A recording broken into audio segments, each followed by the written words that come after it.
You've probably heard it said several times from the head coach. In his 3 years here, Brian Kelly says the way you do one thing is how you do everything. Discipline, of course, being at the core of one of his beliefs. So it was a little surprising on Sunday during the loss, seeing a helmet come off in celebration for a penalty, a taunting penalty, even a targeting penalty there at the end.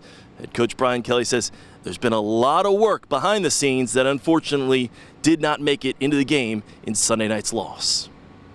It's kind of like the Kyron Layson penalty. Kyron's working on his emotional control. If you were here, that young man, I love him because he's working on that every day.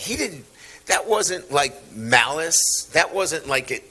It's just, he is such a high, strong young man that's all he works on. That's why I was so angry, because he's working on it. Same thing with Major Burns. I mean, he was so apologetic and so sorry that he took his helmet off. These aren't guys that are just like, I don't care. These guys are working so hard at it. That's why I want so much for them. It just was frustrating to me that these guys are working so hard, and we're going to get there, and we're going to break through, and you guys will see that. And a lot of fans have asked about playing maybe a week 0 game, so you get a little experience under your belt before you play one of these big ranked opponents at a neutral site.